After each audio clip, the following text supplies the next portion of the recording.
cordial saludo a todas y a todos esta tarde. Aprovecho para comentar que Vallecas Fotocultura lleva 35 años, cumple ahora 35 años, que fue creada para fomentar la cultura y fomentar la lectura en el barrio.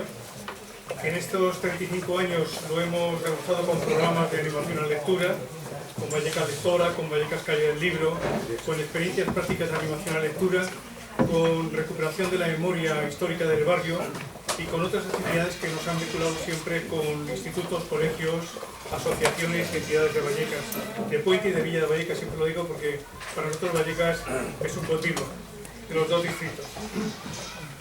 Siempre hemos demandado una mayor redacción de textos sobre Vallecas. Se ha escrito muy poco sobre el barrio, se ha escrito muy poco sobre las experiencias reivindicativas y de lucha del barrio, se ha escrito muy poco de cultura, en sociología, en actividades, pocas novelas sobre el barrio, y sin embargo el barrio tiene contenido, tiene historia, tiene posibilidad de narración que puede interesar a muchos y a muchas, no solamente a los niños del barrio, sino de otras partes de España y de Madrid también. Hoy estamos de enhorabuena porque hemos conseguido, bueno, a partir de una información que me dio Rodolfo, que había escrito unos textos y que se iban a publicar en forma de cómic. Nos pareció un tema muy interesante. Me mandó unas primeras páginas del libro que tenéis ahora en la mano y vi que efectivamente tenía contenido porque era reproducir parte de la historia del barrio, de Palomeras Bajas en ese caso, pero de Vallecas en muchos casos también por extensión.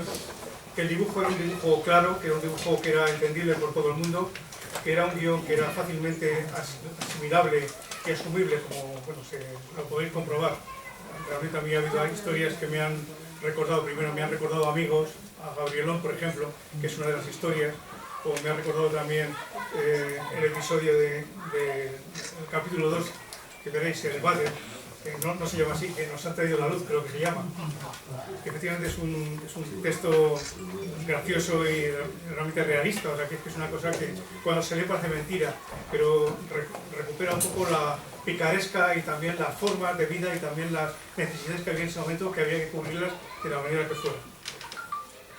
Cuando Rodolfo me dijo que este libro iba a salir, pues me alegró muchísimo porque era otro más para añadir a la nómina de libros y de textos sobre Vallecas. Y me alegró mucho más cuando me planteó la posibilidad de que se presentara aquí en Vallecas Fotocultura. Era una gozada poder contar con un autor que había sido vecino del barrio, que era periodista, que había traducido muy bien las vivencias de mucha gente en muchos años, en pocas páginas y en pocas palabras, lo que realmente nos permitía volver a recrear ese periodo y ese momento.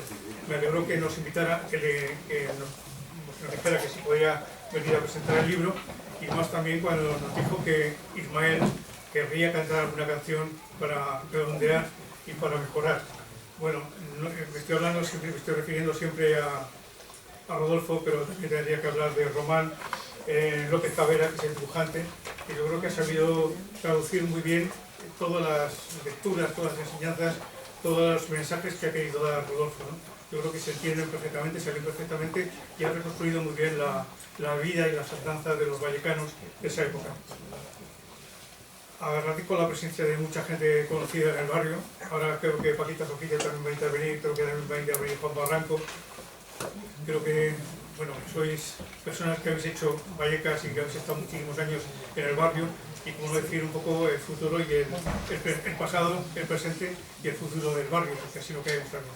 Y no me voy a enrollar mucho más, quiero que hablen los autores, porque después hay preguntas y que cante Ismael y que en definitiva pues lo paséis bien. Personal las estrecheces, que es lo que da el local, hemos sobrepasado con mucho las 80 personas que teníamos prevista, pero bueno, la demanda es la demanda. Muchas gracias.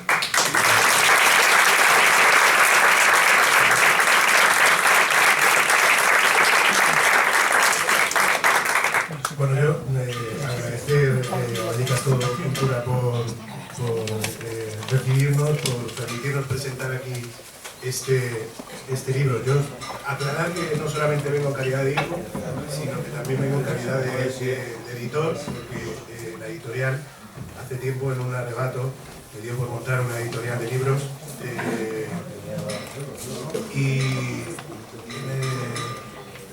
Este no es el primer trabajo que editamos de mi padre, de Rodolfo. Quizá muchos de vosotros o algunos de vosotros conocéis su faceta más como, por supuesto, como periodista, también como poeta y ahora también como guionista de cómic. Bueno, yo no he tenido la oportunidad, yo no he vivido, no he tenido la experiencia de vivir lo que se cuenta en este libro, en esta novela gráfica, en este cómic, como lo queráis llamar. No he tenido esa oportunidad, pero sí he tenido mis propias vivencias. Yo he crecido en este barrio. Hay una frase que no se sabe muy bien a quién atribuir, que dice aquello de que mi patria es mi infancia.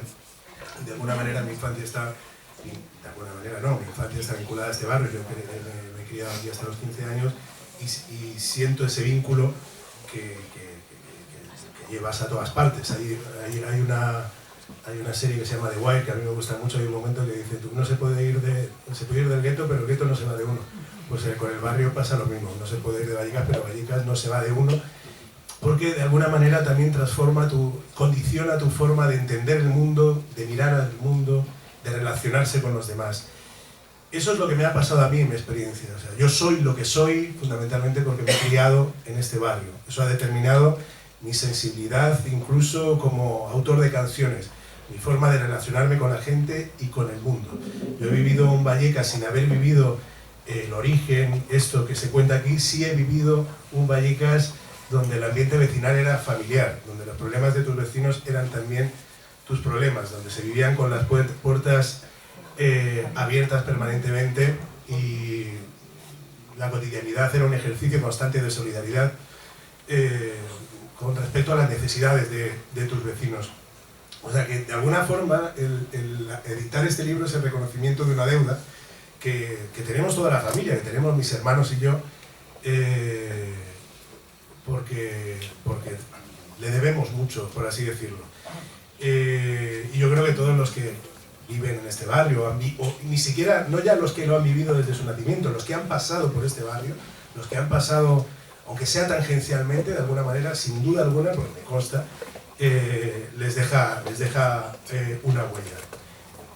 Yo, como editor, hace tiempo, yo conocía los relatos de mi padre en torno al barrio. Él tenía como una idea, que él me había enseñado algunos textos que hablaban de muchas de las historias que están aquí en este cómic.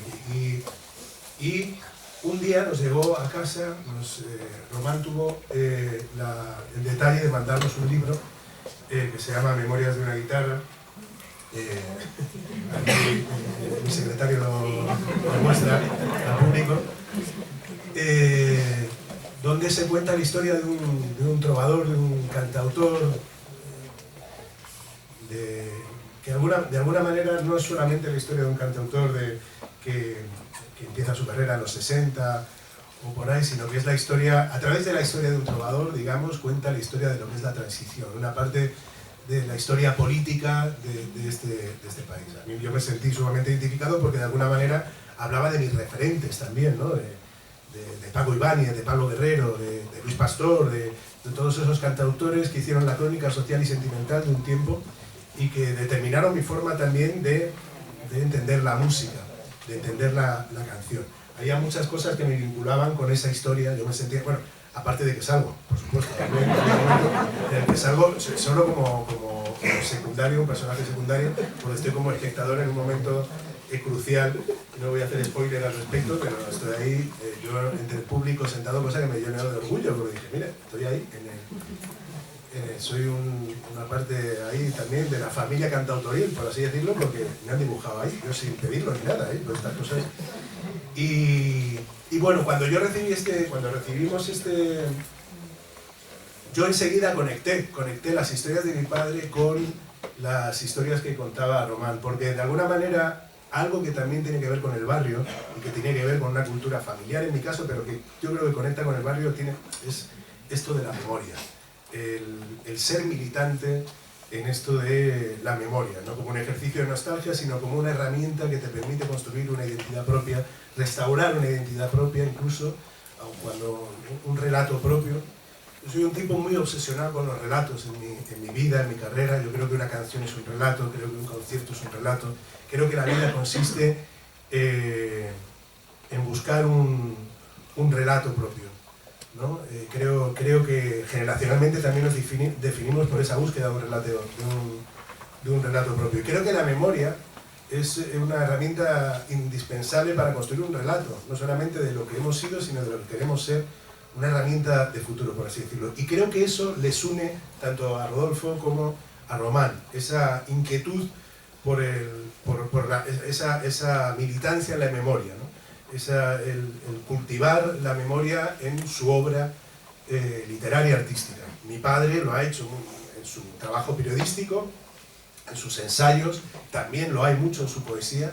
Hay una poesía testimonial que habla de su memoria, del pasado, como herramienta también de futuro, como herramienta para entender lo que nos toca vivir en estos tiempos de incertidumbre, fundamental, pero también lo hay en la obra de Román, no solamente en este libro sobre la canción de autor, sino también en el trabajo que ha hecho, un trabajo quizás más reciente, Miguel Hernández, y demás. Hay como una suerte de militancia también en su forma, o así lo he entendido yo, perdona que me estoy, en su forma de entender también el cómic. Yo voy a hacer aquí como un poco, voy a lanzar temas para que habléis de vuestras cosas y expliquéis un poco también el origen del libro. Bueno, yo a lo que iba, lo que estaba contando, cuando recibimos el libro, enseguida conecto las historias y les pongo en contacto, y ellos mismos, de esa manera, surgió de forma muy natural el hacer este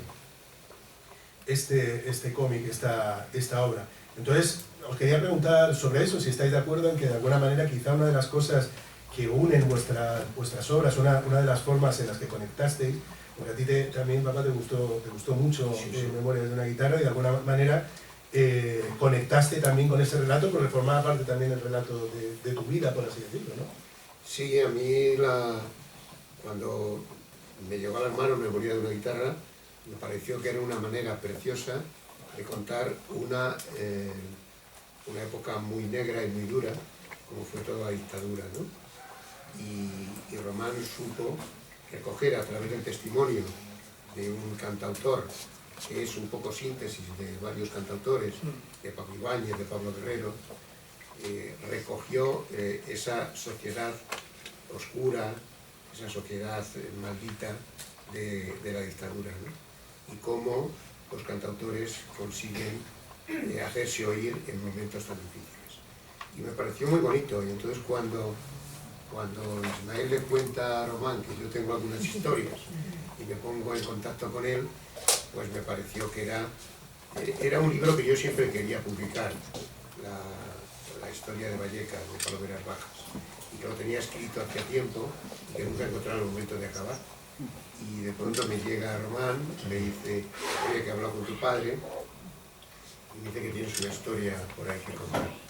Le mando los relatos que yo guardaba, y con gran sorpresa mía, al poco tiempo me vienen ya las páginas dibujadas. Se inventa un periodista al que pone Rodolfo y le digo, oye, por lo menos quita el nombre de Rodolfo. Esto me parecería demasiado, ¿no? Y me convence de que la mejor manera de contarlo es que sea un periodista. La generación empieza a recordar su pasado. Y esa es la historia del cómic. A medida que me van mandando las páginas, yo voy viendo que ha captado, y que es una buena documentación fantástica, ha captado todo el aire del barrio. Yo es de lo que más contento estoy. La gente que estamos por aquí, como Sonora Balsera, como Tere, como la gente que conozco de entonces, pues seguro que han reconocido perfectamente las calles y han reconocido los personajes.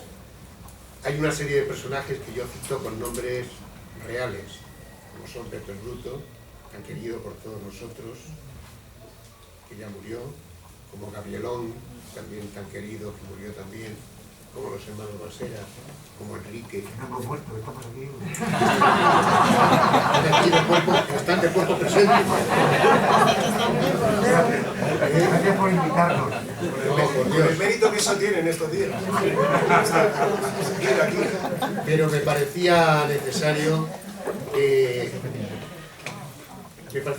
los nombres reales. Podía haber inventado otros nombres, haber puesto cualquier otra cosa y ya está.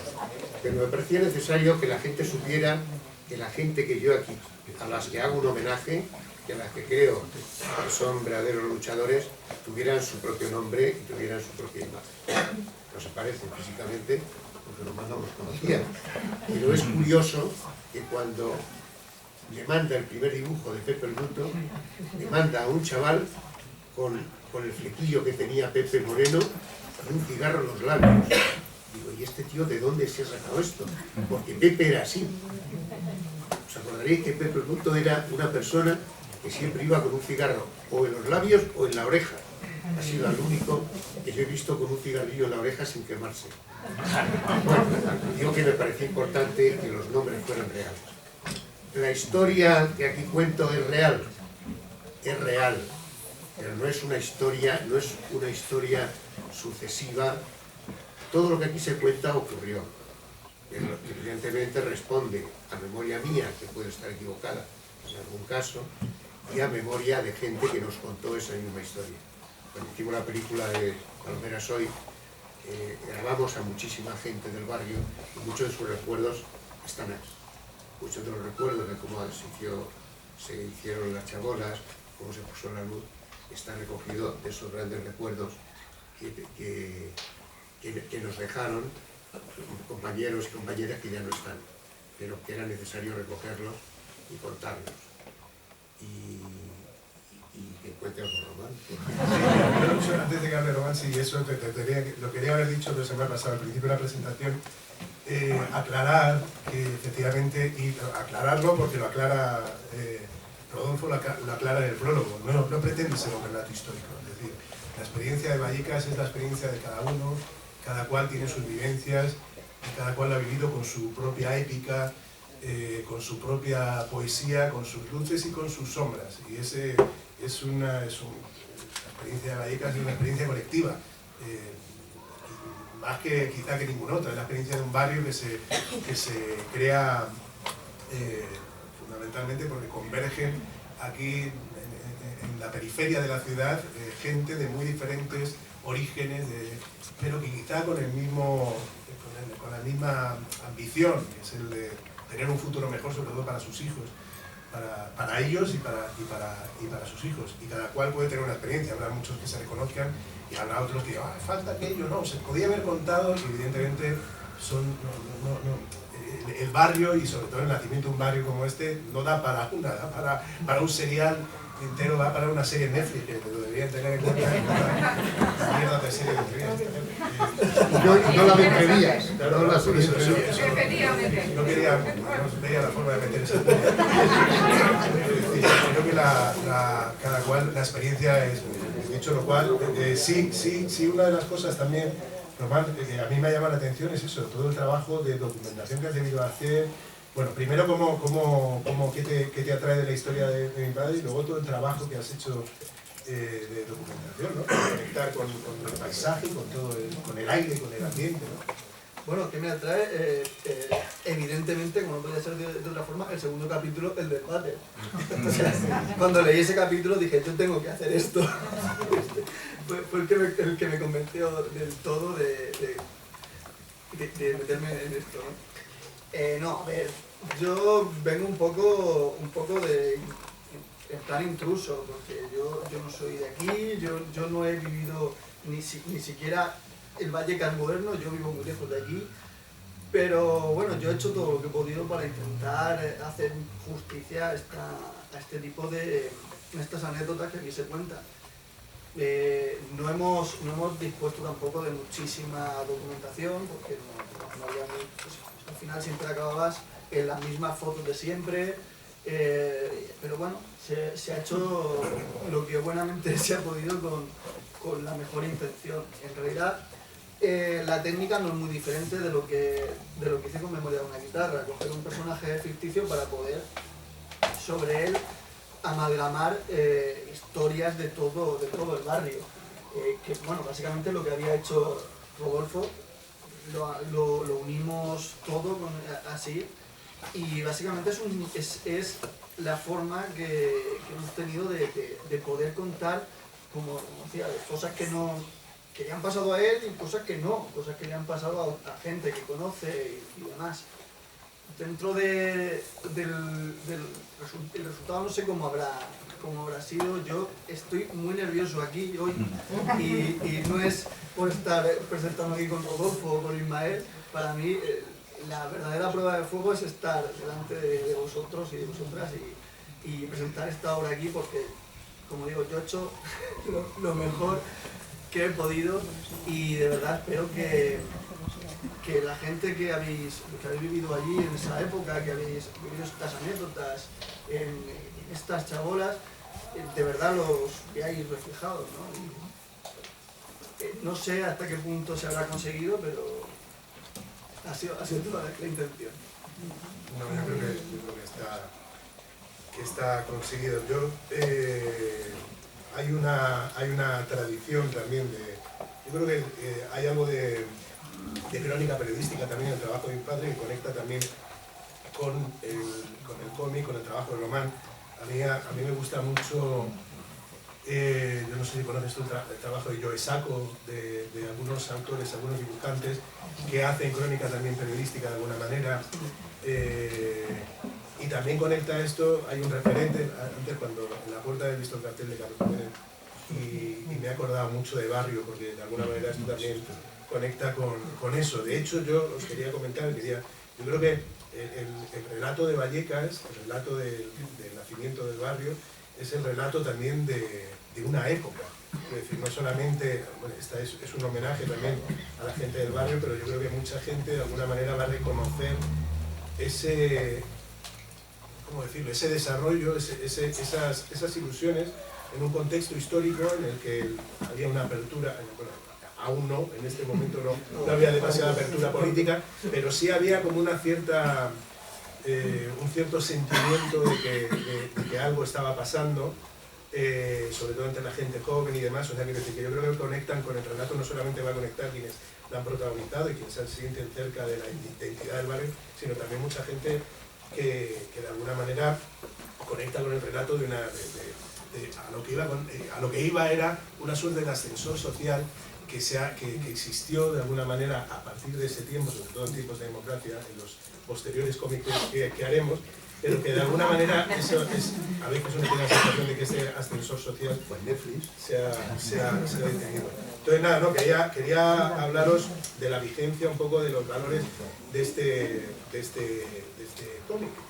A mí me parecía que editar este cómic en tiempos de pandemia me parecía tremendamente valioso. Quiero decir, ahora estamos en un tiempo en el que nos hacemos toda la misma pregunta: ¿hemos salido mejores o peores?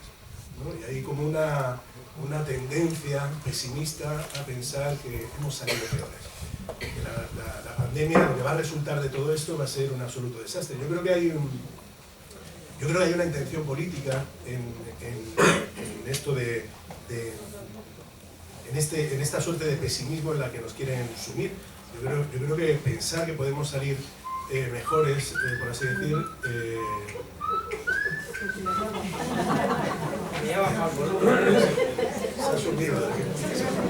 saber que podíamos salir, saber que salimos mejores también es una suerte para mí de ejercicio político. Pero a lo que iba es, ¿qué es entender que vamos a salir mejores? Pues poner en el centro de las cosas, por ejemplo, el bien común.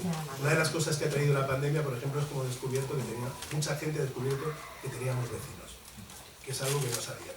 De repente salieron al balcón y dijeron, hostia, y se encontraron a sus vecinos y de repente se hablaban con ellos en la distancia quizá, pero de repente descubrieron todas esas cosas. Y a mí me parece que es algo que quizá define Vallecas, que es eso, el ámbito vecinal, los vínculos, por así decirlo. Sí, yo hay una parte que cuento ahí, que es una parte que a mí siempre me impresionó mucho y que yo fui testigo de ello, que es la escena, luego lo veréis, el que haya comprado el cómic, que por cierto, os acuerdo que lo compréis todo, que son cosas perras. Hay una parte en la que el señor Félix, que era un vecino que nosotros teníamos, se compró la primera televisión de la calle. Y entonces el señor Félix la ponía en la ventana, para que la gente fuera en la calle, tumbado con sus tumbonas, porque aquí había mucha costumbre de salir por la tarde a tomar el fresco, por la noche a tomar el fresco en la puerta. Y entonces la gente pues tomaba el fresco, charlaba y tal. Entonces el señor Félix puso la televisión delante de la puerta y veíamos la televisión como si estuviéramos en la cárcel, con las orejas expuestas, y ahí la veíamos. Y eso me parecía un acto de solidaridad muy bonito. O sea, es decir, un hombre se compra la tele y cree que es para todos los vecinos.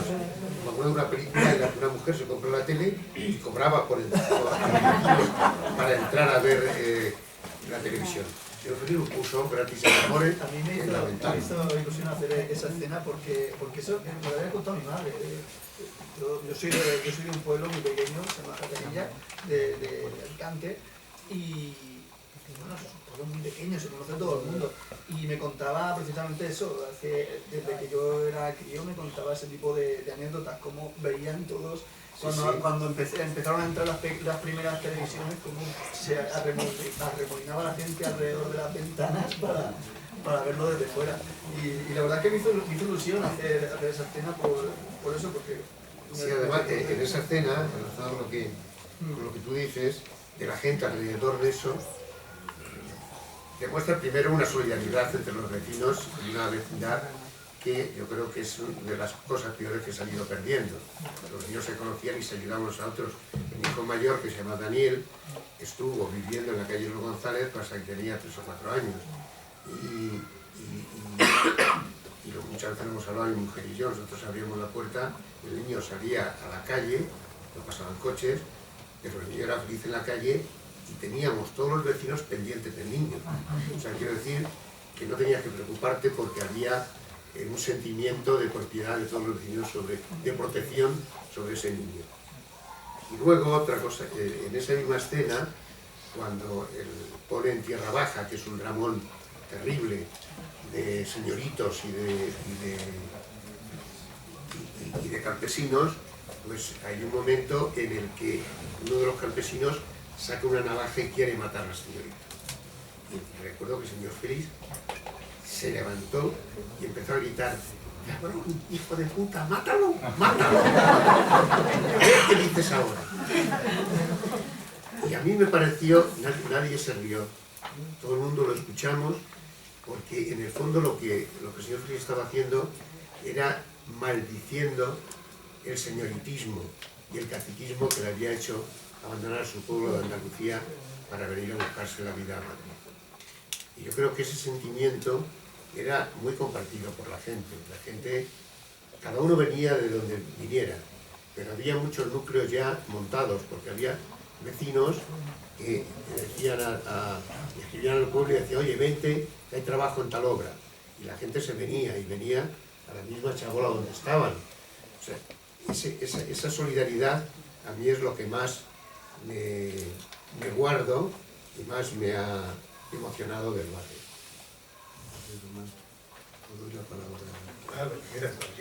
No iba a decir que Juan Barranco, que por ejemplo es de Vallecas, pues quizá alguna palabreja pudiera darle. Sin presión, ¿eh? Todo el que quiera, ¿eh? Todo el que quiera. Siéntate aquí si quieres. Siéntate a mi lado. Que como nunca hemos estado juntos. Buenas tardes. Muchas gracias, Ismael, por invitarme al acto, por el libro, que está muy bien editado. Está magníficamente bien editado. A mí me llamó Rodolfo y dice: hemos hecho una novela gráfica, un cómic sobre Vallecas. Y dije: qué bien. Y te lo va a dar Ismael, y efectivamente fui. Lo dio y esa misma noche me lo leí. Y bueno, es que Rodolfo escribe muy bien. Yo te voy a decir. Hombre, que si no, no subes aquí a hablar. No dices eso, no te metas. Rodolfo escribe muy bien, muy bien. Y además escribe muy bien prosa y poesía.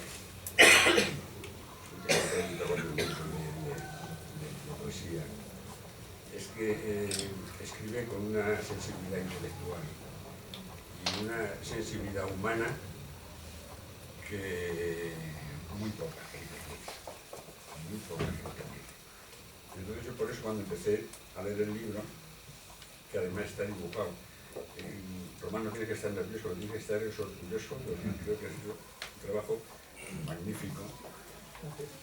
Cuando yo empecé a leer el libro, enseguida me atrapó, claro, me despertó por muchas cosas. Entonces es mirante de Jaén, además. Claro. Nosotros, en esa época que estoy escribiendo ese libro, yo vivía aquí en Palomeras en la calle 6. Y luego, en Teniente Muñoz Díaz, al lado del campo del rancho.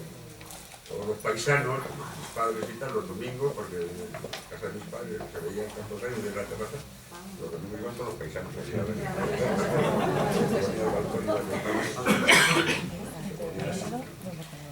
Y entonces sí, me ha suscitado muchos recuerdos entrañables, muchas historias compartidas. Claro. Después de leer el libro, hablé con Rodolfo y lo estuvimos comentando. Años de barro, un hombre también precioso, y yo le comenté al libro, el título del libro, una anécdota que tuve con el padre Llanos. Cuando yo tenía 18 años, no sé por qué razón, yo fui a visitar al padre Llanos, que algunos conociste, a la Capilla Vieja. Y yo le encontré en el pozo de y yo le encontré muy decaído, muy triste. Padre, que se lo encuentro muy mal. De todo ya no era un jesuita, porque no. Me vino aquí al pozo a redimir y a convertir al catolicismo, a los buenos salvajes que vivimos por aquí, por esa zona. Y lo que sucedió es que fue el barrio el que le reconvirtió a él, porque de ser confesor de Franco terminó siendo afiliado y militante de comisiones obreras. O sea que fue una reconversión total de la inversa de lo que él originalmente. Total, le veo a usted, padre, muy triste. Entonces me contó una historia y dice, mira, que estoy así porque hace unos días ha fallecido un vecino en una de las calles de todo el mundo, cerca de la última calle que se llama calle Tomateros. Y llevaba mucho tiempo de lluvias. Y estaba todo eso tan embarrado que el coche de la funeraria no podía entrar a recoger el cadáver. Entonces la familia, pues ha tenido que convivir ahí con el cadáver con horas bastante tristes. Y por eso estoy así, de mal, de enfadado y de triste. La barra, claro, y efectivamente, barro, mucho barro. No había espoliados, no había zanjas por todos los sitios. Bueno, pero lo que pasa es que había también, yo creo que mucha dignidad, mucho orgullo y el trabajo y la lucha, el compromiso de mucha gente aquí en el pozo. Eso lo fue reconvirtiendo en una lucha a través del movimiento vecinal, fundamentalmente, donde se luchaba por la libertad digna, desde luego. Pero a veces que vengo por aquí cuando estaba en la asamblea, que hablé todo yo solo conocí todo miles y miles de chabolas. Miles de chabolas, y luego ves que son pisos de cooperativas, asociaciones, entidades. Ellos lucharon por todo eso, crearon cooperativas. Parece que siempre estuvo, digamos, en la cabeza del movimiento ciudadano, uno de los distritos que luchó con más fuerza y con más dignidad, ¿no?, por solucionar aquellos problemas que vosotros describís magníficamente ahí en el mundo. Y luego siempre ha sido un barrio, un distrito que ha tenido una gran personalidad, una gran vitalidad de lucha vecinal y cultural.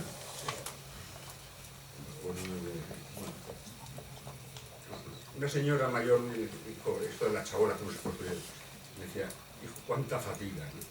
Cuánta fatiga.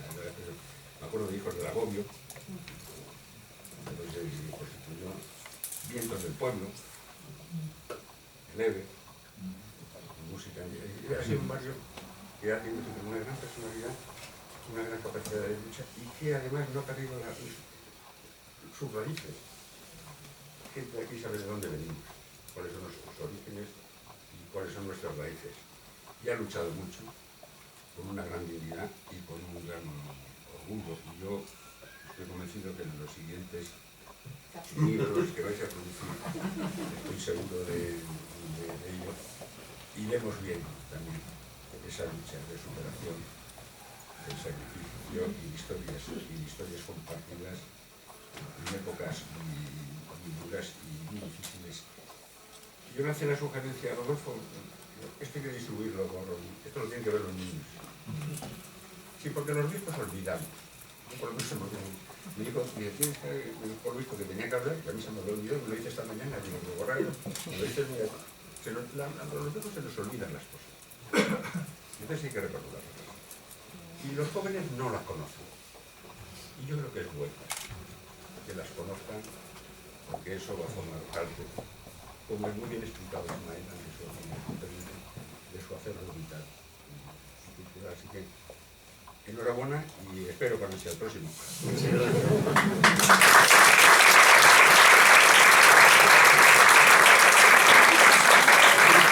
Antes de que alguien me pida la palabra, yo se lo voy a dar a Paquita, que se conoce muy bien la historia del barrio, porque fue a la que Gabriel Rosón le dijo que hiciera la asociación de vecinos, esta asociación que saldrá en el próximo capítulo. Bueno, pues muchas gracias a Rodolfo por decirme que hable, y la verdad es que a mí cuando Rodolfo me dijo que qué me parecía, todavía estabais haciéndolo, a mí me pareció una idea espléndida y le dije que sí, que estaba dispuesta a lo que pudiera colaborar, y luego al final dije que a comprar para distribuir en esto que ha planteado ahora Juan, que me parece que es importante. O sea, de hecho mañana he comprado 50 para que los lleven a la escuela de paz que tenemos ahí en el lado de otros 50 para repartirlo en todo. Bueno, a mí me parece, yo me lo leí, y me lo he leído, y a mí me gustó mucho, se lo dije a él, que me parecía que efectivamente una cosa es la historia y otra es la memoria. Lo que pasa es que esto tiene parte de historia, porque claro, hay personajes que son históricos porque son reales, o sea, yo he recordado a muchos de los que iba citando en los 7 capítulos, ¿no? Claro, entonces eso es historia, o sea, son personajes que han vivido y que, bueno, pues cuentan a dónde vivían y un poco cómo vivían, ¿no? Y otra cosa es luego ya tu memoria de cómo tú has vivido, vivías aquella época y los reflejos que tienes. O sea, que yo creo que hay que distinguir que es verdad que es parte de la memoria, pero también es histórico. O sea, yo que estoy mucho con los historiadores por esto de la memoria, y que el otro día estuve discutiendo con el Pepe Álvarez de Junco entre lo que es memoria y lo que es historia, y en fin, bueno, pues a mí me parece que tiene una parte histórica. Y claro, aquí hay personajes que va relatando, desde luego, enhorabuena, porque lo has descifrado muy bien. O sea, cuando tú planteas ahí a Miguelón, le planteas un minero, un chico joven que tenía una pinta de bruto total, que yo me acuerdo, yo vine aquí a Vallecas, a Palmeras Bajas, precisamente a Palmeras Bajas, y una de las primeras personas que conocí fue a Gabriel Rosón, a Gabrielón, y luego posteriormente conocí a Rodolfo y a Julia, tu madre, que además tú te pareces, tienes un aire a tu madre. Entonces, que siento que no está aquí Julia, pero Julia siempre ha sido de las que no quería aparecer, y siempre estaba ahí oculta y no quería aparecer. No, yo quiero estar detrás, siempre lo decía, y ahora resulta que 60 años después también está igual, diciendo que no quiere aparecer. Bueno, pues yo les conocí a ellos en la calle Los González, y bueno, pues la verdad es que te reflejas muy bien los personajes, o sea que algunos, reflejas a Miguelón. Hay una señora que citas también a Antonita, que me imagino que era la señora del Partido Comunista, que bueno, pues había estado muchísimo tiempo en la cárcel y que llevaba lo de amas de casa y que aparecía por allí, siempre iba de negro casi, y entonces aparecía por allí. Bueno, pues la citas también a Antonita. Tomás, el que entonces, claro, efectivamente, bueno, los primeros de mayo, el pobre. O sea, y luego cita un poco una serie de calles y de hechos, la calle Villalobos, en donde cuentas hay un crimen así que también lo reflejas, o sea, que hubo, o sea, yo creo que vas contando diferentes hechos que son históricos, que son reales, ¿no? Y luego cuentas tu memoria. Bueno, y es verdad, o sea, yo cuando vine aquí, yo no vivía aquí como Juan, sino que yo venía aquí de abogada en el año 65. Y me acuerdo que fue los primeros que vi, fue en la iglesia, porque claro, llegabas aquí, que gran parte era gente que había venido de Extremadura, de Andalucía y de Castilla-La Mancha, gran parte era gente que venía represaliada, que eran del Partido Comunista, la mayoría de la gente que había aquí, Alfonso, etcétera. Entonces, bueno, pues que empezaron a salir a partir del 65. Hasta entonces, esto que planteáis de tantos vecinos, etcétera, y tanto contacto, pues habían sido los años 56, a partir de los años de la mitad de los 56 hasta el principio del 60, donde la gente estaba oculta, o sea, oculta no decía quién era, ¿eh? Entonces yo creo que a partir prácticamente de cuando tú empezaste a funcionar, fue cuando la gente empezó a salir, ¿eh? Y fue cuando aún así no decían que era del Partido Comunista. No, te venían a las reuniones, entonces fue cuando montamos la asociación de vecinos. La realidad, también citas ahí a Gabriel Rosón, en la iglesia que también la citas, yo creo que en la segunda parte le citarás más, pero en la primera le citas. Entonces, a raíz de la iglesia progre, diríamos, aunque estaba rodeada de falangistas, porque era todo el pueblo mínimo que estaba al lado, y prácticamente todo el mundo allí no te podías mover, pero bueno, el cura era un elemento muy importante, si era progre, y si era por lo menos abierto, y este lo era, este era más una persona muy comprometida, en que le dejaba que la iglesia se pudiera reunir. Yo me acuerdo que con él fue con lo que montamos la asociación de vecinos en el año 65, 64, 65, acogiéndonos a una ley, y a partir de ahí fue cuando la gente empezó, muchos no lo decían, pero bueno, más o menos ya empezabas a saber quién era quién, ¿no? Y ellos se empezaban a fiar del cura y se empezaban a fiar de la abogada que venía de fuera, pero esta vez me pasaba aquí. Yo recuerdo que a partir del año 65, todas las tardes, a partir de las 7, estaba en Vallecas. O sea, y todos los acontecimientos buenos y malos de mi vida me han estado en Vallecas. Me acuerdo en el año 69, cuando en el asesinato de Enrique Ruano estábamos reunidos en la iglesia de Buen Pastor. O sea, un hecho que me impactó. En el 77, ya posteriormente, cuando los asesinatos de mi hermano y de mi cuñada y San Guardia de Atocha, también salía de aquí de Vallecas. O sea, y luego ya en el 81, cuando estábamos organizando ya Orebasa, estaba también aquí en Vallecas, cuando nos enteramos del acontecimiento de Lejero. O sea que prácticamente todos esos acontecimientos me han pillado en Vallecas. Y me han pillado en una época que la verdad es que la gente era francamente maja. Yo me sentía aquí muy a gusto. Yo no tenía miedo aquí a estar de la policía, porque sabía que la policía no iba a entrar, porque estábamos de alguna forma protegidos por la propia gente del barrio. O sea, de hecho yo salía de aquí a las tantas de la noche, que no había prácticamente autobuses en aquel momento, era aquella, y yo la verdad es que aquí me sentía absolutamente segura. Yo creo que es verdad eso que tú planteas de cómo los vecinos vivían, y a la gente que veníamos de alguna forma fuera del barrio, pero que veían que veníamos de alguna forma a ayudar al barrio, pues la verdad es que nos acogían. O sea, yo me sentía aquí como en mi casa, mucho mejor que en mi casa, y la verdad es que la gente lo pasaba mal, porque claro, es muy importante recordar del barro, pero recordar que las puertas, eso que te contó Llanos, es que aquí yo recuerdo de uno que se murió que no podía entrar por la puerta, o sea, que no sabían cómo sacar la caja. O sea, eso parece que es de película, pero fue real, ¿no? Y recuerdo que también de alguna forma lo citan, no solamente no sino el baño, que como en una palanca, pues efectivamente pues la palanca, ¿cómo le bañaban? O sea, que la ducha no existía la señora con el agua. Y luego recuerdo como efectivamente, como las casas eran colindantes, y se veía pues de unas chicas que eran jóvenes que la vecina de al lado las veía, y entonces ahí tenía que montarse toda la familia, ponerse así mientras ellas se bañaban. O sea, cosas de esas que ahora te parece que eso no ha existido. O sea, cuando las ves en la película, eso ha existido. Y nosotros los que han vivido aquí en los años 60 y 70, pues eso se ha vivido. O sea, aquí había una vecindad muy abierta, pero había mucha gente que lo pasaba muy mal. Luego date cuenta que aquí la gente, la mayoría de ellos trabajaban en la construcción y ellas en el servicio doméstico que se iban, ¿no? Pero claro, veía otro Madrid, que no era el que estaban aquí viviendo. Por eso yo creo que en el segundo capítulo, digo, en el segundo volumen tan bueno, pues vas a contar un poco la lucha vecinal, como que ya estaba hasta el moño, de cómo estaban aquí viviendo, ¿no? Y yo creo que el cómic, que a mí me gustan mucho no sé si lo quieres llamar cómic tú, pero esto es pues a mí me parece que los cómics llegan mucho a la gente. O sea, que es muy difícil hacer. O sea, yo enhorabuena, porque hacer un libro es difícil, pero hacer un cómic es todavía mucho más difícil, porque es en muy pocas escenas ir plasmando que en el el libro la puedes contar mucho más detalladamente. No, para mí me parece que tienes un mérito total, tú por narrarlo, pero él sobre todo por plasmarlo. Y yo creo que eso es muy importante porque puede llegar a más gente.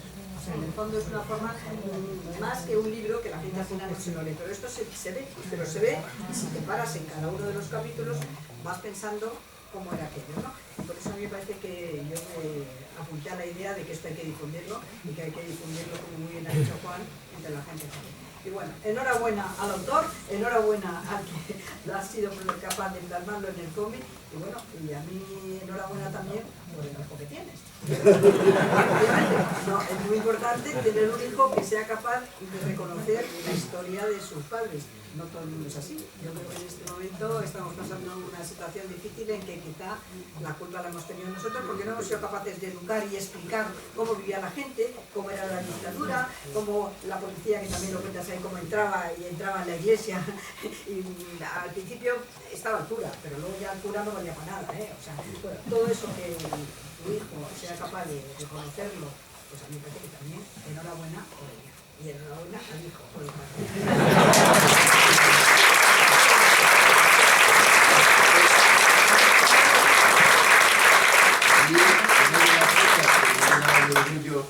Al llegar aquí esta tarde ha sido cuando un vecino me ha preguntado: ¿tiene tu hijo Pablo? Mi hijo Pablo es médico de atención primaria aquí, en el barrio. Entonces me ha dado mucha alegría que alguien del barrio me pregunte por mi hijo. No, claro, estará en consulta, me ha dicho, ¿no? Y eso me parece, eso también estoy orgulloso también, eso que sí. Esa vinculación me parece. Bueno, sí, además ese nombre que salió para adelante, de verdad, de los tres hermanos, con la carrera que tiene, bueno,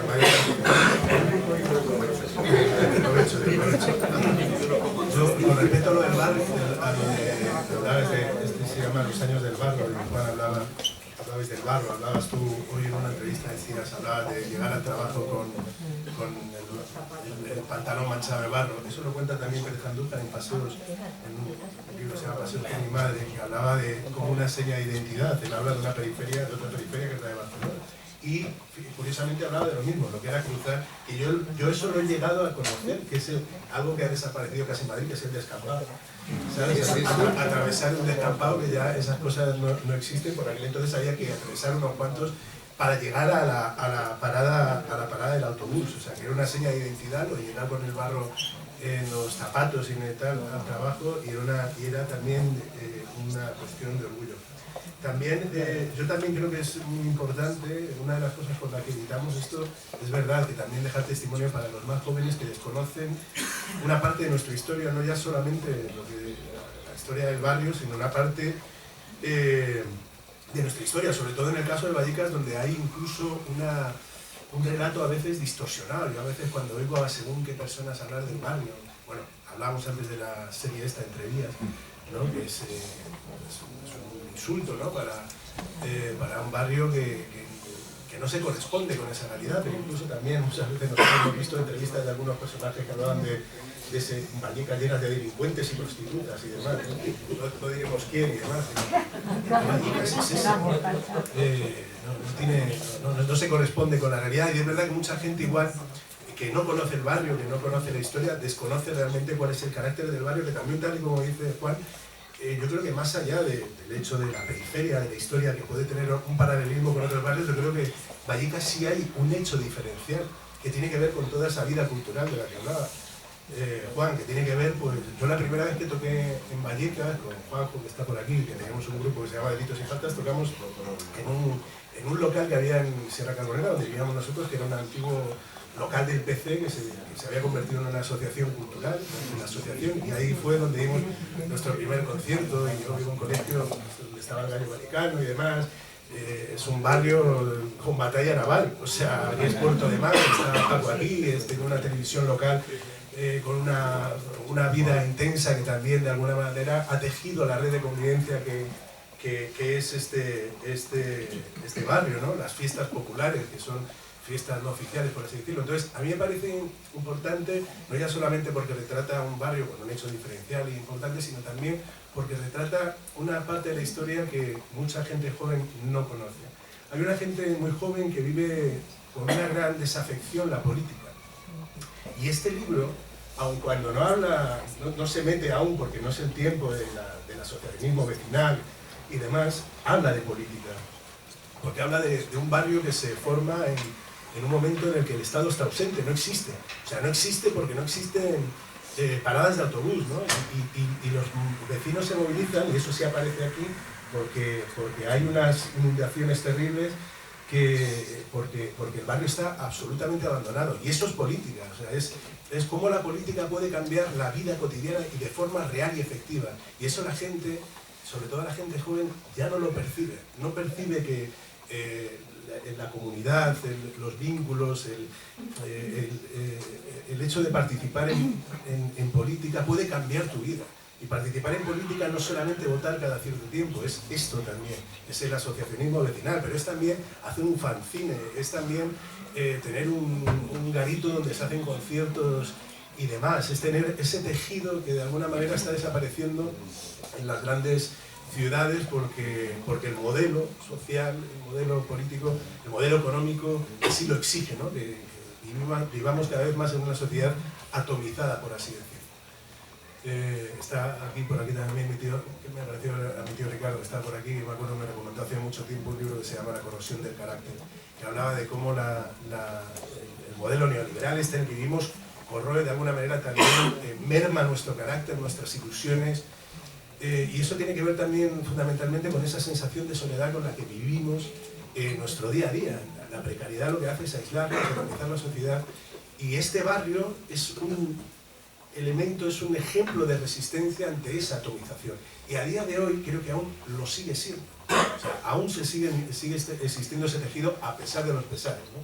Quiero decir, a pesar de que es muy difícil, cuando vives en la precariedad más absoluta y cuando es muy difícil planificar el futuro, por así decirlo. Esta gente de este cómic, la que aparece en este cómic, vosotros los conocéis bien, esta gente vivía el futuro con esperanza, tenía un horizonte de futuro, aun cuando la vida era muy dura, que eso aparece también en el cómic, es una vida muy dura, donde hay, bueno, pues eso, es muy dura. Y la gente sigue pensando que la posibilidad de un futuro mejor es posible, que sus hijos van a tener un futuro mejor, van a tener a lo mejor, se sueña lejanamente.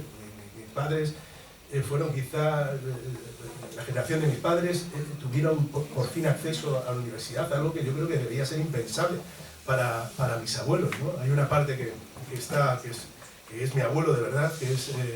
hay un momento en el que mi padre cuenta de ese albañil que arreglaba los tejados a veces a cambio de que pudiera quedarse con los pajaritos de los nidos, simplemente para cenar. Ese era mi abuelo, ese era el padre de mi padre, ¿no? Y aquí estamos. Y hablaba de cómo ese ascensor social de alguna manera no sé hasta qué punto se ha detenido, en el sentido de que yo no sé si mi hija va a tener una vida mejor que la que yo he tenido, mis hijos. Tengo uno de 3 meses en medio. Mis hijos van a tener una vida mejor, van a tener mejor sanidad, van a tener mejores contratos, van a tener mejores servicios. Eso es lo que yo me cuestiono. Bueno, en aquel entonces yo creo que se soñaba con todo eso y con la posibilidad de que eso ocurriera. Y por eso me parece también útil el libro de cara a las generaciones venideras, para que entiendan que participar en política, que los vínculos, que establecer vínculos es necesario, vínculos vecinales, laborales, de cualquier tipo, es absolutamente necesario. Así que yo, aquí como, no ya solo como editor, de las gracias, sino también como alguien que he sido educado también en aquello que decíamos de la memoria y demás. Dicho lo cual, estoy hablando demasiado, yo no tengo nada que ver, yo soy el editor y aquí parece como si tuviera conocimiento. Tenéis la palabra vosotros. Exacto, si alguien quiere decir algo... Quiere decir algo en su momento, y hay hasta una silla, o sea que se puede sentar y hablar tranquilamente, si algún otro quiere hablar. Y si no, como sé que algunos lo que han venido es a escuchar a Ismael en las canciones, si queréis pasamos a la Yo canción. quería preguntar una cosa. Venga. A Román, has pisado, bueno, no has podido pisarlo porque ya se va a existir, pero no sé, respirar dónde está el Madrid ¿Cómo has logrado? No creado porque yo lo conozco. Esa es una de las preguntas. No he podido.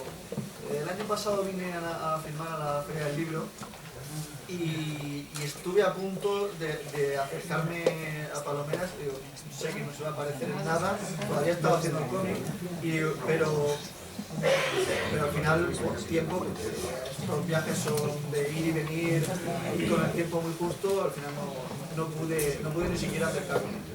Pero no he podido hacer investigación de campo.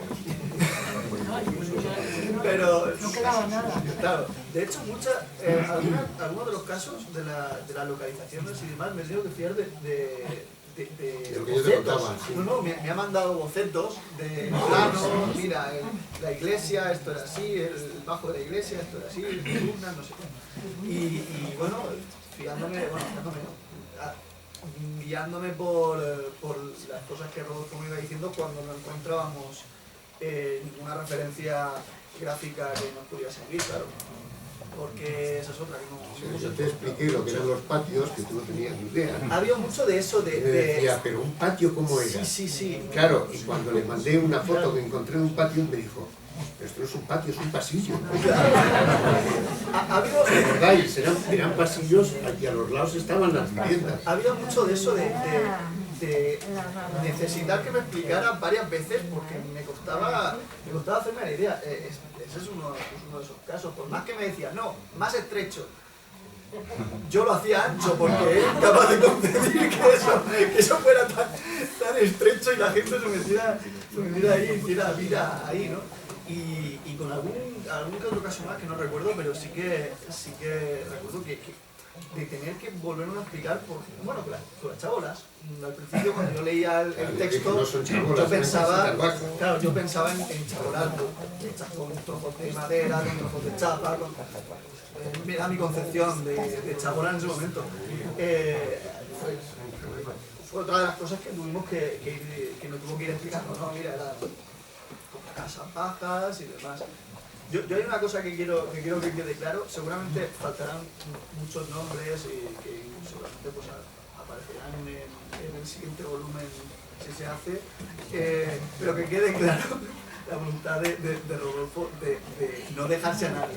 Cada cierto tiempo me llegaba algún WhatsApp de me vas a matar, pero hay que nombrar a tal persona que se me ha olvidado. Incluso ya el cómic hecho y ya decir, no, antes de que se te mandara la imprenta, hay que nombrar, digo, venga, vamos. Porque al final lo importante de este cómic es eso, es la gente que sale. ¿Cuánto tiempo os ha llevado? Ay, no me he preparado esa respuesta, siempre me preguntan, pero antes hemos calculado, sí, que yo creo que empezamos sobre mayo del año pasado. Creo que sería por ahí. Yo creo que fue después del verano. Sí, fue después del verano, puede ser. Yo sé que tuvimos que esperar a terminar. Septiembre o por ahí. Puede ser. Yo sé que tuvimos que esperar a que terminara el de Miguel Hernández, pero yo tengo la idea de que empezamos poco después.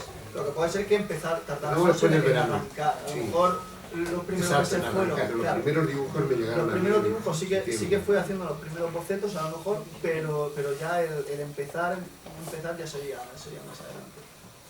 Entonces septiembre seguramente será así.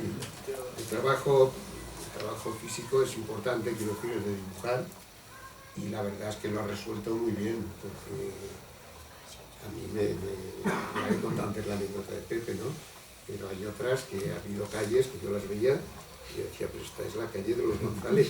Pues yo no se lo he dicho, pero es la calle de los González, yo vivía ahí. Hoy El País da una foto que le mandé yo, en la que estoy con Gabriel Rosón, andando por la calle de los González. Coño, y es esta. O sea, y él esa foto, no la viste, ¿no? No la claro, yo le decía, tú imagínate una calle, además era muy recta las calles, una cosa que me llamaba la atención. Fíjate, una calle llena de postes de la luz y mucho barro. Y una cosa que le decía a Pepe Molina, yo le decía, oye Pepe, ¿tú sabes por qué casi todas las calles estaban por debajo del nivel de la calle? Porque yo en la calle, sí, pero en mi casa, en Los González, el número 40, para entrar en mi casa había un escalón así, o sea, por debajo de la calle. Entonces cuando llovía, ¿qué se hacía por debajo? Me acuerdo de una conversación por teléfono cuando estábamos resolviendo la escena de la inundación, porque yo no era capaz de hacerme a la idea. Digo, vamos a ver, si fuera de la calle el agua llega por las rodillas, dentro de la casa no puede llegar por la cintura. No, es que creo que había un escalón en casi toda la calle.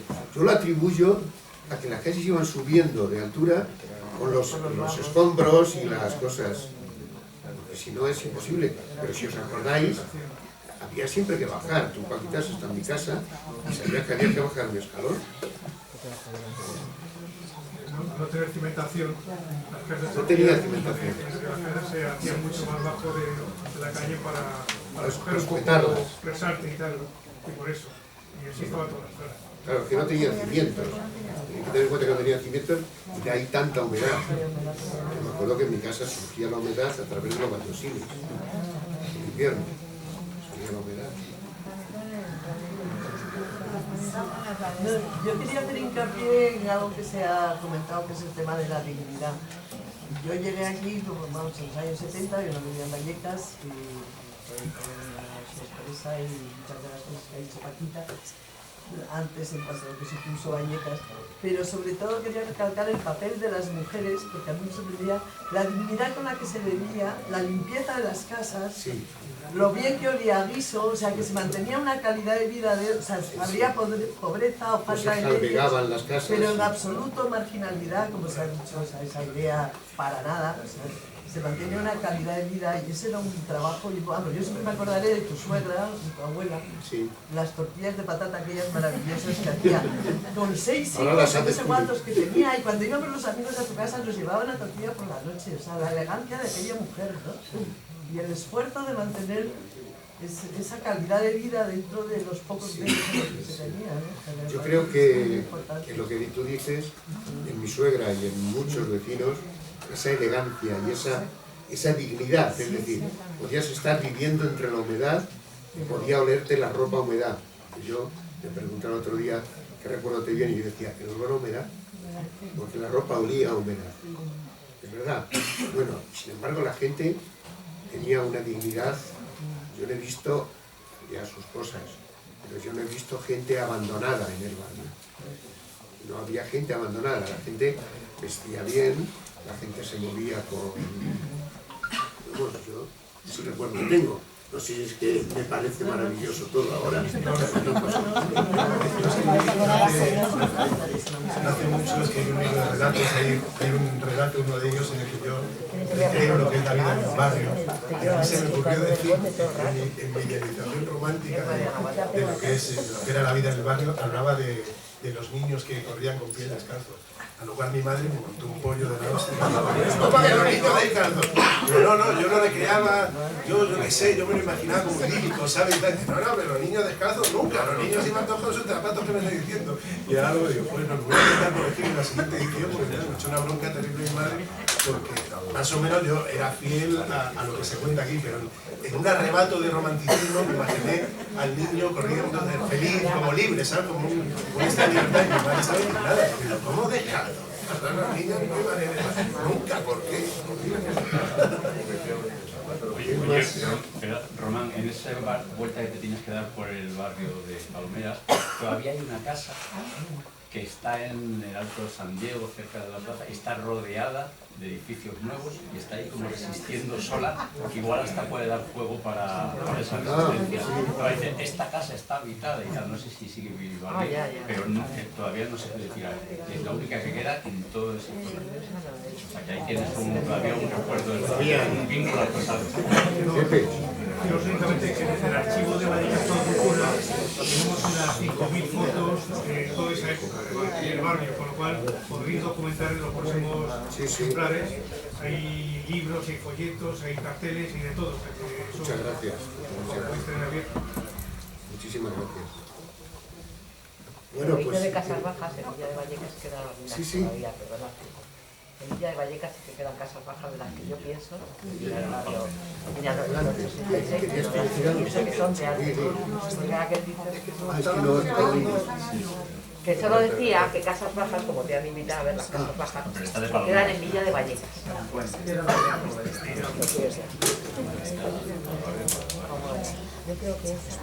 Bueno, muy bien. No, yo quería decir que me ha parecido muy interesante lo de la incorporación de este tipo de instrumentos, digamos, para la educación, es decir, para la difusión, y yo creo que de cara a la memoria de nuestros propios hijos, de nuestros nietos, de cómo se vivía, pero para bien y para mal, en definitiva, del tipo de ciudad que había, lo que estáis hablando de esa dignidad, de esos movimientos que se producen, para entender luego la historia, si no lo sentís, la memoria, yo pienso que lo que ayuda, lo que ha contado Paquita, lo que habéis dicho vosotros, Ismael, es intentar, digamos, trasladarle a las nuevas generaciones para que lo guarden como un tesoro, de cierta manera. Es una información con sus luces y sombras, pero sobre todo nos explica y nos entiende. Ahora yo me quiero imaginar un poco el modelo este de vida que estás en un piso, que no has pisado un campo, que no conoces una oveja y no conoces justamente cómo se han creado las ciudades. Yo creo que es muy interesante de cara al futuro de ese trabajo que pase a las escuelas, o sea, que lo trabajen los chicos. Sería bárbaro, ¿no? O sea, ya he dicho antes que yo estoy necesario. dispuesta a ir y hablar con los chavales y dejarles algún ejemplar para la biblioteca del colegio. Al final, por la naturaleza histórica de muchas de mis obras, al final, muchas han acabado en institutos. De hecho, llevo todo este mes haciendo charlas en institutos. Aún me quedan un par por dar. Y al final siempre, por ejemplo, en el de Miguel Hernández, cada sesión de firmas que tengo me vienen 1, 2 o 3 profesores o profesoras de literatura, de historia, y siempre me dicen lo mismo: este ejemplar va para la biblioteca del centro. Y creo que cada vez se va introduciendo más el cómic como una herramienta más de conocimiento. Sí, creo que funciona muy bien en ese tipo de ámbitos. Nosotras, perdona, somos maestras del Pozo y nos encantaría que vinieses. Ahora os pasamos el contacto y eso, y os pasáis cuando queráis. El teléfono y el contacto. Fantástico. Yo, Rodolfo, yo solo quería una aportación para el futuro si os interesa, y es las bandas juveniles de Vallecas, en la época del barro, la cantidad de jóvenes que aportaron a la política, a las organizaciones juveniles políticas y a los clubes juveniles, donde salimos cantidad de gente de esas bandas juveniles, las transformamos en organizaciones políticas, en clubes juveniles, dimos el salto a la política. Y para mí eso es muy importante ahora que se habla del tema este. ¿Queréis que cante Ismael algo?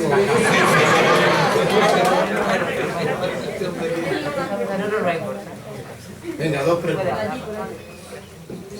Yo opino que el periodismo en Madrid, en Valencia, entonces el chabolismo vertical ha pasado a ser un chabolismo vertical. ¿Qué opináis? Pues sí, por desgracia, pues claro que lo ha sido.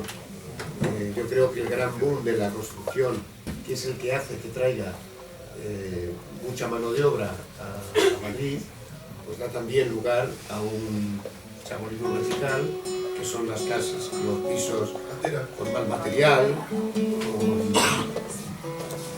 con viviendas muy pequeñas, etc. Estoy de acuerdo contigo, yo creo que de ese chabolismo horizontal se pasó al chabolismo vertical, sobre todo en aquellos años.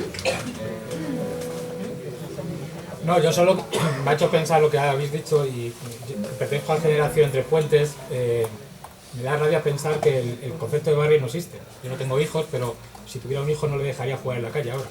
Entonces me da mucha pena pensar que hemos creado una sociedad... Claro, es un problema y es una realidad. O sea, me da mucha pena pensar que hemos creado una sociedad en la cual vivimos con más capital y más hacia adentro. Entonces te das cuenta de que los pequeños gestos, el ayudar, yo lo llamo ayudar en círculo. O sea, yo no puedo hacer mucho, pero sí puedo dar un plato de comida al lado, le puedo prestar un libro a un amigo. Entonces puedes hacer pequeñas cosas en pequeños círculos, que es lo que decís, que hace una asociación grande. Y ahora que tenemos muchos más medios, yo mismo los tengo, vivimos hacia adentro, y creo que es un error. Entonces, si algún día pudiéramos volver a ese tiempo, creo que hay cosas de ese tiempo que están muy bien. Hay cosas a recuperar, efectivamente. Pues nada. Tú tienes libertad para irte de cañas, hombre. Échanos una copa. Todo va a ser malo. Y a ver a mi ex. No, a no verla, a no verla. Puedes pasear por Madrid sin encontrar de tu ex. La libertad, la libertad. Además somos tabernarios y... Somos carne de cañón, Rodolfo. Somos carne de cañón.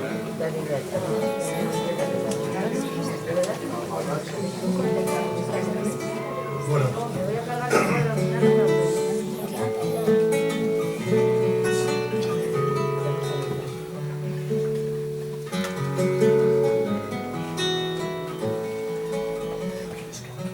Bueno, esta canción habla de la memoria. Voy a cantar un par de canciones.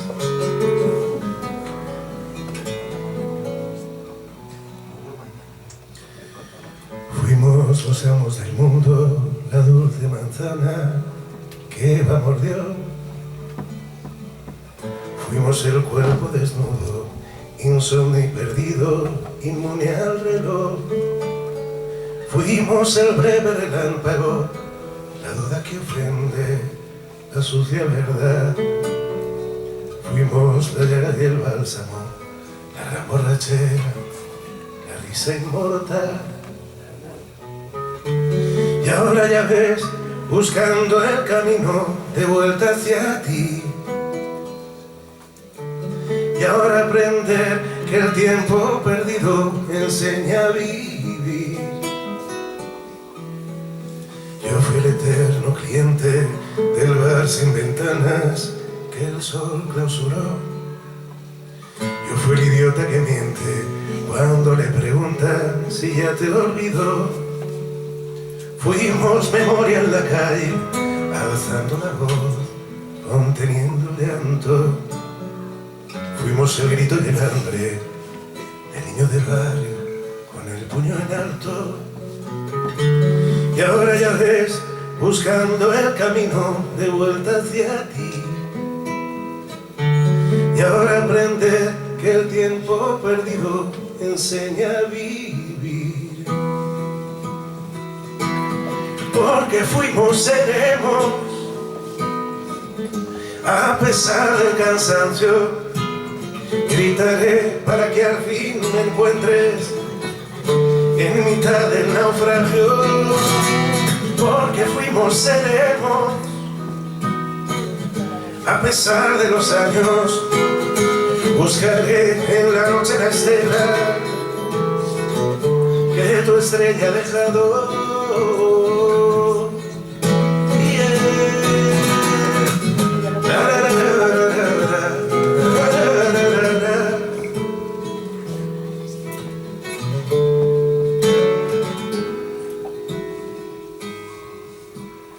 Yo fui un muchacho insolente que escandalizaba a tu rey desnudo. Yo fui la herida de muerte del fin de semana en que ardió tu futuro. Fuimos los dos astronautas vagando en el éter sin soltar sus manos. Fuimos el ave en la jaula que agita sus alas y rompe el candado. Y ahora ya ves, buscando la senda que vuelve hacia ti.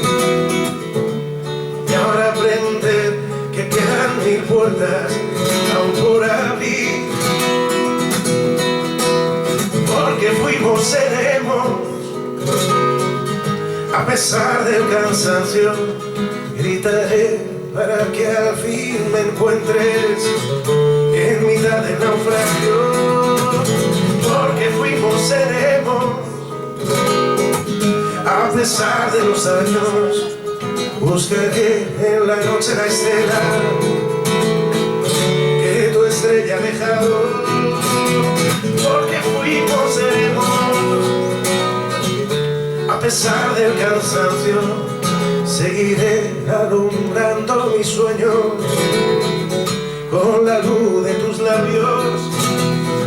Aunque caiga la nieve y nos borre el camino, llegaré a través de la noche en la voz de tus hijos.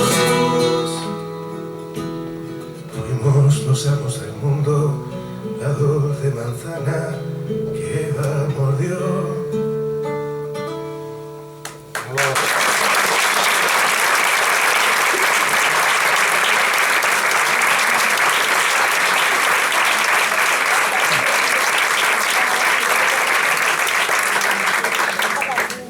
Y una canción sobre la memoria.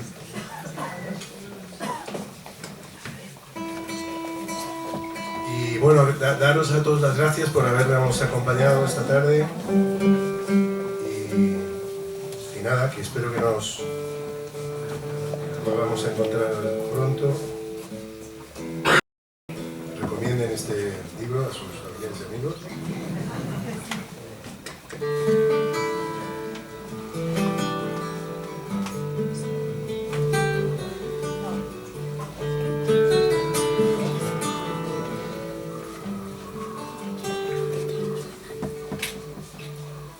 Papá, cuéntame otra vez ese cuento tan bonito de gendarmes y fascistas y estudiantes con flequillo y dulce guerrilla urbana en pantalones de campana y canciones del horror